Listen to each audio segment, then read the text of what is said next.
एक smart student हमेशा चीजों को ऑब्जर्व करता है और उसी को देख के अपनी आगे की रणनीति और आगे की प्रिपरेशन कैसे करनी है उसका प्लानिंग करता है। और मैं आप सभी को एक स्मार्ट स्टूडेंट बनाना चाहता हूं, इसीलिए मैं आपको खुद की गलतियों से तो सीखने बोलूंगा ही, लेकिन जो गलती दूसरे बच्चे करते हैं उनसे भी सीखने कहूंगा, ताकि आपकी नीट 2025 के पहले का कुछ भी समय वेस्ट ना हो, आपकी प्रिपरेशन एक प्रॉपर डायरेक्शन में हो और इसमें कोई भी आपको अड़चन ना आए। तो मैं तुषार पटेल, आपका अपना फिजिक्स टीचर, मैं आ चुका हूं डॉक्टर्स अड्डा पे आप सभी के लिए एक ऐसा सेशन लेके जिसके बारे में हर एक नीट 2025 एस्पिरेंट्स को पता होना चाहिए, क्योंकि आपको ये चीजें नीट 2024 से सीखनी पड़ेगी अगर आप नीट 2025 में फिजिक्स में आउट ऑफ स्कोर करना चाहते हो या बहुत अच्छा स्कोर करना चाहते हो, तो आपको इन लर्निंग्स को लेना पड़ेगा। ये कुछ ऐसी स्मार्ट टिप्स है जिन्होंने पेपर पढ़ा है, अभी 2025 का पेपर आने में 1 साल है सर, 2024 की एग्जाम हुई है जस्ट, नहीं, आप प्रिपरेशन करो, उसके पहले ही आपको पता होना चाहिए कि भाई नीट का एग्जाम कुछ ऐसा होता है। आपको पता होना चाहिए कि एनटीए कुछ इस तरीके से आपको पूछ सकता है क्वेश्चंस, या इस तरीके का आपका टेस्टिंग कर सकता है। इसीलिए वो लर्निंग्स, वो स्मार्ट ऑब्जर्वेशंस जो नीट 2024 से मैंने किए, वो मैं आप सभी को देना चाहता हूं, ताकि आप लोग अपनी प्रिपरेशन को इफेक्टिवली कर पाए। तो क्या आप तैयार है? Come on everyone, let's get started with the session of NEET 2024 से क्या सीखा। ये आप सभी के लिए बहुत ही इंपॉर्टेंट रहने वाला है। मैं आपको 3 ऐसी टिप दूंगा, यहां है सबसे पहली टिप, लेकिन मैं आपको टोटल 3 ऐसी लर्निंग्स बताऊंगा जिससे आप जो छोटे मोटे क्वेश्चंस में मार्क्स निकाल अपने गवा देने वाले थे, मैं बता रहा हूं आपको, अगर आप इन चीजों को ध्यान में रखोगे तो कम से कम आप 3 से 4 सवाल तो ऐसे ही इजी सवाल को छोड़ के आ जाओगे, क्योंकि आप फिजिक्स में इन चीजों को ध्यान रखे बिना आउट ऑफ स्कोर नहीं कर सकते। ये नीट 2024 की ऐसी लर्निंग्स है जो आपको पता होनी चाहिए। सबसे पहली और इंपॉर्टेंट लर्निंग्स, आपको डिलीटेड टॉपिक्स के बेसिक्स भी पता होने चाहिए। ठीक है, डिलीटेड टॉपिक्स के बेसिक्स भी आपको पता होने चाहिए, क्योंकि इस बार नीट में 2 डिलीटेड टॉपिक्स के बेसिक्स को लेके सवाल पूछे गए थे। ठीक है, मैं ये नहीं कह रहा हूं कि वो टिपिकल उसी का क्वेश्चन था, लेकिन हाँ, सवाल उसके ही आए थे। विद प्रूफ मैं बताऊंगा आपको। मैंने जब अड्डा 24/7 ज्वाइन किया तो आई थिंक 15 दिन ही बाकी थे नीट की एग्जाम के, और उसमें मैं और शिवम सर हम दोनों मिलकर साथ में फिजिक्स पढ़ा रहे थे, और हम दोनों ने कुछ 9 सेशंस लिए हैं। ओवरऑल लाइव क्लासेस जो थी वो 9 लाइव क्लासेस ली है, 9, और उन्हीं 9 लाइव क्लासेस में से 25 सवाल डायरेक्टली बने हैं। ठीक है, सो हमारी कोशिश यही थी कि आपको सबसे इफेक्टिव पढ़ाए, सबसे सटीक पढ़ाए, ताकि आपको हम कम से कम समय में ऊपर लेके आ पाए। तो जब हम ये पढ़ा रहे थे, इवन शिवम सर ने भी मुझे सजेस्ट किया, and I agree on that, कि थोड़े थोड़े डिलीटेड टॉपिक्स के बेसिक्स आपको पता होने चाहिए। इसीलिए मैंने आप सभी को, जब मैं मैराथन ले रहा था, तो डिलीटेड टॉपिक था alpha decay, beta decay, gamma decay, deleted topic. I agree, radioactivity is not there in the syllabus, लेकिन न्यूक्लियर रिएक्शंस को सीखने के लिए आपको अल्फा, बीटा, गामा, डी के पता होना जरूरी है। इसीलिए मैंने आपको वो बेसिक्स कराए थे मेरे क्लास में। ठीक है, डिलीटेड टॉपिक समझ के उसको साइड में नहीं रख देते, बिकॉज मैं पिछले 8 साल से पढ़ा रहा हूं। It's been more than 8 years now I am teaching physics. बहुत सारे जेई नीट के बच्चों को पढ़ाया मैंने। ठीक है, पहले 6 साल I used to run my own coaching classes, और वहां पे मैं जेई और नीट के बच्चों को प्रिपेयर कराता था उनके इंजीनियरिंग और मेडिकल कॉलेजेस के लिए। तो मुझे पता है कि नीट की एग्जाम का ट्रेंड यूजुअली कैसा होता है, आपको क्या चीजें पता होनी चाहिए, क्या चीजें पता नहीं होनी चाहिए, क्या चीजों में आपको समय डालना है, क्या चीजों में आपको समय नहीं डालना है। इसीलिए मैंने alpha, beta, gamma, decay कराया, and there is a question on that in this NEET exam. बिना अल्फा, बीटा, गामा पढ़े आप इस सवाल को सॉल्व कर ही नहीं सकते। ठीक है। सो प्लीज मेक श्योर कि आप ऐसे टॉपिक जरूर करें। आपको थोड़ा बहुत रोलिंग मोशन में ये नहीं कर रहा हूं, this question is more on v is equal to R omega, लेकिन मैं वो सवाल को यहां पे नहीं कह रहा हूं, बट मुझे ये चाहिए कि आपको रोलिंग मोशन का आइडिया होना चाहिए, के स्क्वायर बाय आर स्क्वायर क्या काम करता है आपको पता होना चाहिए, रेडियस ऑफ गायरेशन क्या होती है, कैसे काम करती है, कैसे निकाली जाती है, आपको पता होनी चाहिए। समझ में आ गया? Because that is going to be used somewhere and somewhere. So please deleted topic से इतना दूर मत भागिए, उनको थोड़ा थोड़ा बेसिक्स करके जाइए, ठीक है। चलिए, ये था आप लोगों का सबसे पहला learning. Second most important learning is NCERT की बातें सुनो, एनसीईआरटी को पढ़ो। फिजिक्स के लिए भी एक बार तो एनसीईआरटी रीड करो, क्योंकि there were so many questions जो एनसीईआरटी के लाइन बाय लाइन निकले हैं, ठीक है। इस पे कंट्रोवर्सी भी हो चुकी है। आप देख सकते हो कि ये एनसीईआरटी की समरी में ये स्टेटमेंट लाइन बाय लाइन दिया हुआ है। आप देख लो एटम्स चैप्टर में जाके उसकी समरी में देखो, सो आपको मिल जाएगा। ये वहां पे लाइन बाय लाइन दिया है। ओल्ड एनसीईआरटी में यहाँ इच ही लिखा हुआ है, ये सेम है, ईच लिखा हुआ था वहां पे ओल्ड एनसीईआरटी में। न्यू एनसीईआरटी में ईच की जगह मोस्ट ऑफ कर दिया। So there is a confusion about this question, but yes this question is directly from NCERT. Exact वही लाइन उठा के यहां कॉपी पेस्ट की है एनसीईआरटी से। तो आपको एनसीईआरटी रीड करनी जरूरी है, एनसीईआरटी की सारी समरीज रीड करनी जरूरी है। एटलीस्ट थियोरी टॉपिक्स का तो एनसीईआरटी का थियोरी आपने पढ़ा हुआ होना जरूरी है। समझ में आ गया? क्योंकि ये स्टेटमेंट्स आपको वहां से उठा लिए जा सकते हैं। देखो आप ये देखो, क्या एनसीईआरटी से स्टेटमेंट्स उठाए हुए नहीं है? यहां पे देख लो, यहां देखो, ये एनसीईआरटी का आपको फॉर्मूला, सिर्फ आपको आइडेंटिफाई करना है सही है गलत है, and you will get the answer. तो ये मैं मानता हूं कि आपको एनसीईआरटी पढ़ी हुई होनी चाहिए, क्योंकि ये सारी चीजें जो हैं वो एनसीईआरटी के रीड करने से आपको क्लियर हो जाती है, और आप इसमें गलती से भी गलत नहीं हो जाओगे, ठीक है। इसीलिए जरूर एक बार आपका सिलेबस सीख के हो जाए। मैं तो ये सजेस्ट करूंगा कि जब भी आप अपनी चैप्टर सीख रहे हो उसके बाद तुरंत उसके एनसीईआरटी पढ़ लो, अच्छे से पढ़ लो, डिटेल में पढ़ लो, ताकि जो छोटे मोटे गैप्स रह गए हो ना कॉन्सेप्ट्स में वो क्लियर हो जाए।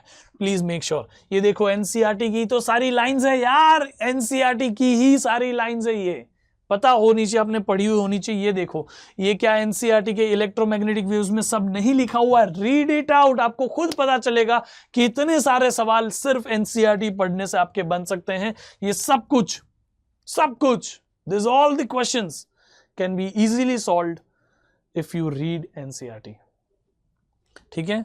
Next learning and the last learning is physics मुश्किल नहीं होता, फिजिक्स लिटरली इजी होता है। बेसिक्स पे फोकस करो, बेसिक्स आप स्किप कर दोगे तो मेजॉरिटी क्वेश्चन आपके डिफिकल्ट लगेंगे यार, लेकिन अगर आपके बेसिक्स स्ट्रांग है तो मेजॉरिटी पेपर आपको बस आसान लगेगा। विद प्रूफ मैं आपको ये बताना चाहता हूं। आप यहां देखिए, क्या ये इजी क्वेश्चन नहीं है? डाया पैरा फेरो का ससेप्टिबिलिटी कितना होता है वो तो हम रट्टा मरवाते हैं यार, वैसे मैं उसको मीनिंग के साथ भी समझाता हूं, लेकिन एनी विच वेज हमें पता होना चाहिए, डायरेक्ट पता होना चाहिए। क्या इजी नहीं है ये आपको डी ब्रॉगली का फॉर्मूला पता हो, उसका मैथमेटिकल टूल के बेस्ड डायरेक्ट क्वेश्चन है। ये तो फिजिक्स भी ज्यादा नहीं लग रहा है, उसमें मैथ्स पता होना चाहिए कि ग्राफ का नेचर कैसा होता है, ठीक है। So easy. आप देख सकते हो यहाँ पे ये व्हीटस्टोन ब्रिज के बेस्ड ये सवाल आ चुका है, जिसमें आपको सिर्फ कोई भी एक रेजिस्टर की वैल्यू फाइनल आंसर होती है। इसके ऊपर सेम क्वेश्चन मैंने कराया था, 10 माइक्रोफैराड लेके मैंने ये क्वेश्चन को सॉल्व कराया था, और वही सवाल आपको नीट में भी मिला। So this is the direct question जो मैंने पढ़ा था, उसी में से एग्जैक्ट सेम क्वेश्चन आ चुका है। एनी विच वेज मैं अभी तो उस चीज को मैं बता चुका हूं, वो हम डिस्कस कर चुके हैं। अभी हम ये बात कर रहे हैं कि देखो ये भी कितना आसान सवाल है, कहीं पे भी पोटेंशियल कांस्टेंट होता है तो कोई भी 2 पॉइंट पे या सरफेस पे या यहाँ पे पोटेंशियल डिफरेंस तो 0 होगा। Isn't it too much easy? क्या इसमें आपको कोई कैलकुलेशन करने की जरूरत पड़ रही है? नहीं, अभी तक सारे सवाल में कैलकुलेशन नहीं जरूरत पड़ी। अब कैलकुलेशन आपको यहाँ पे भी देखो बिल्कुल जरूरत नहीं है। इस पर्टिकुलर प्रोसेस में आप देखोगे कि वॉल्यूम तो कॉन्स्टेंट रह रहा है, वो एक ही पॉइंट का वॉल्यूम है बी और सी दोनों में, तो इस through out the process volume is constant, work done is 0। आप देखो यहाँ तो आपको सिर्फ लेंस लॉ लगाना है, डायरेक्शंस निकालना है, नो कैलकुलेशंस एट ऑल, है ना। This are quick questions. यहाँ पे आपको थोड़ा कैलकुलेशन अभी से करना है, लेकिन इसमें कोई ट्रिकी कैलकुलेशन थोड़ी है। करंट की वैल्यू निकालनी है, equal to U upon capital R plus small r, उसको यूज करके V equal to I R कर देना है, या वी इक्वल टू आप V equal to E into E minus I into small r कर दो, वो भी उससे भी आ जाएगा, या तो v is equal to capital I into capital R कर दो तो भी आ जाएगा, लेकिन आपको आई निकाल लेना है। So that is so easy यार, डायरेक्ट क्वेश्चन, कोई कॉम्प्लिकेशन नहीं है। इसके सीरीज में एक और रेजिस्टेंस दे दिया, इसके पैरेलल में एक और दे दिया, कुछ नहीं है, सिंपल एंड सोबर, कुछ नहीं है, आसान सा सवाल है। ठीक है, चलो ये देखो टर्न्स रेशियो के ऊपर, भाई जो नंबर ऑफ टर्न्स का रेशियो वही इसका होता है, लेकिन आपको उल्टा पूछा है तो उल्टा पूछ के आप सीधा आंसर दे सकते हो विदाउट एनी कैलकुलेशंस। यहाँ पे डायमेंशंस के ऊपर सवाल है, व्हिच क्वांटिटी इज डायमेंशनलेस, सो यहाँ पे आपको उसके ऊपर डायरेक्ट आंसर मिल सकता है। यहाँ हल्का सा कैलकुलेशन है, बट वो सिर्फ आपको 9.8 मल्टीप्लाई करना है, उतना ही कैलकुलेशन है, बाकी तो यहाँ एक्सेलरेशन ड्यू टू ग्रेविटी का फॉर्मूला ही बनाना है। This are the questions which we practice so many times when we study gravitation, है ना। तो ये सारी चीजें बहुत आसान है। एनएलएम में भी कोई बड़ा क्वेश्चन नहीं आया, ज्यादा पुली लगा दी, ये कर दिया, ऐसा सवाल आया ही नहीं। सो इजी क्वेश्चन, दोनों को कंबाइन करके आप एक बार F इक्वल टू एम कर दो, दूसरी बार आप एक को इसको ले लो सिर्फ अलग से, और उसके लिए आप लगा दो डी-एलम्बर्ट प्रिंसिपल, या F summation of force equal to mass into acceleration कर दोगे इसके लिए, तो आपको इन दोनों के बीच का कांटेक्ट फोर्स मिलेगा। And that is how easy this questions were. Do you understand?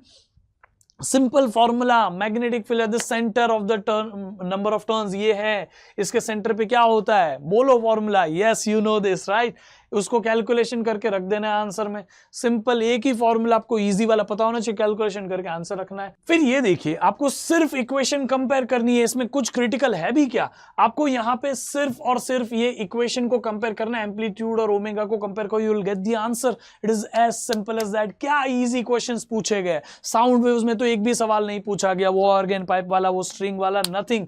आप देखो मोमेंट ऑफ इनर्शिया के ऊपर भी कोई क्रिटिकल क्वेश्चन नहीं है, सिंपल सवाल है, m/12 L² अपना रॉड का, तो यहाँ पे मोमेंट ऑफ इनर्शिया दे दिए, मास दे दिया, सीजीएस से ऐसा में कन्वर्ट करने की जरूरत नहीं, क्योंकि लेंथ भी आपको सिंपली सीजीएस में दी हुई है। सो इतनी आसान चीजें हो रही है। आप देखो, एक 100 ओम का वायर है, उसको 10 टुकड़ों में कर दिया, हर टुकड़े का रेजिस्टेंस हो गया 10।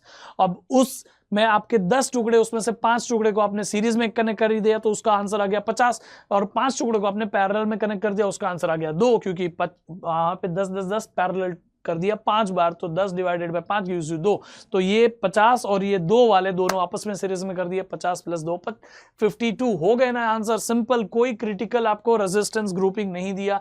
ये तो आपको भाई लॉजिक गेट के ऊपर क्या ही सवाल दे दिया, बी का बी बार, आंसर सिंपल है, ऑब्जर्वेशन स्किल्स के ऊपर आंसर है। ये तो आपको लॉजिकली पता होना चाहिए, बिना सॉल्व किए आपको दिखना चाहिए कि नॉर के दोनों इनपुट पे नॉट लगा दो, आपका आंसर हमेशा क्या होता है, एंड होता है। इधर नैंड होता, नैंड के दोनों इनपुट पे नॉट लगा दो तो आपका आंसर हमेशा क्या होता, और होता। ये दोनों आपको अलग अलग गेट्स दिख रहे हैं, but they are behaving like not gate, क्योंकि ये नैंड एंड नॉर के इनपुट को ज्वाइन कर दिया है। Do you understand how easy questions are there in your NEET exam? ये देखो, centripetal force equal to centrifugal force, centripetal force की तरह टेंशन काम करते हो, tension is equal to centrifugal force, T is equal to m²r। अरे सीधा सीधा बच्चा आप कंपेयर कर सकता है ना, T is equal to m²r होगा, ओमेगा पहले ये था, अब ओमेगा 2 ओमेगा हो गया, बताओ यहाँ पे हमारा टेंशन कितना हो। अरे यार सो इजी यार, विदाउट एनी कैलकुलेशंस, है कि नहीं? So this are all easy question. यहाँ पे टेलीस्कोप का मैग्नीफाइंग पावर, सिंपल फॉर्मूला, आपको यहाँ पे सिर्फ पीक वैल्यू ऑफ करंट निकालना है। पीक वैल्यू ऑफ करंट निकालने के लिए आपको एक्स निकालो, VO निकाल लो, यहाँ पे आपको VRMS दिया है तो आप VO निकाल लो, peak value of voltage, XC निकाल लो, कैपेसिटर है तो XC निकल जाएगा 1/2πfc से, और आप आंसर निकाल के फिर निकाल सकते हो, ओम्स लॉ लगा दो और आपका आंसर यहाँ पे आ जाएगा इसका। देन आप देख सकते हो यहाँ पे एक ग्राफिकल ये हमारा मोशन है, मोशन ग्राफ जो होता है वो, उसमें ये VT ग्राफ का आपको बताना है AT ग्राफ कैसा होगा। So again one of the very easy question, क्योंकि हर बच्चे को मोशन ग्राफ आना ही चाहिए, ठीक है। सो आई होप कि आपको समझा कि क्वेश्चंस लिटरली बहुत आसान आते हैं।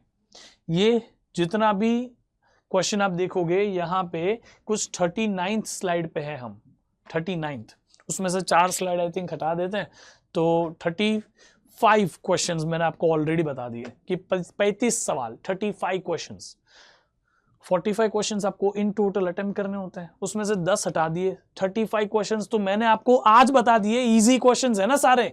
Do you agree with me और नॉट कि आसान सवाल थे ये 35 के 35 सवाल? सो अगर आपको 45 में से 35 तो इजी दे रहा है, तो गेम सिर्फ वो 10 सवाल का है। जो बच्चा उन 10 सवालों को क्रैक करता है वो आगे हो जाता है, क्योंकि ना मैं सच बता रहा हूँ, अगर कोई सवाल आपको इजी लग रहा है ना, सबको इजी लग रहा है, मैं बोल रहा हूं ये सवाल आसान है, तो सबके लिए आसान है, इसीलिए मेहनत उन आखिरी के 10 सवाल में करनी है, लेकिन इसको छोड़ के नहीं आना है। बच्चे इसमें सिली मिस्टेक्स करके आ जाते हैं, that's why they suffer in need. अरे physics is not difficult, you just need good observations. और आपको अच्छा ऑब्जर्वर बनाने के लिए, आपको अच्छा स्मार्ट स्टूडेंट बनाने के लिए मैं आप सभी के लिए लाता रहूंगा ना, ठीक है। और आप हमारे साथ पूरा सीखना चाहते हैं तो दिस आर द बैच, आप ज्वाइन कर सकते हैं हमें, मेरा कोड PTP यूज करिए, you'll get the definite discount, okay. I hope कि आपको समझा।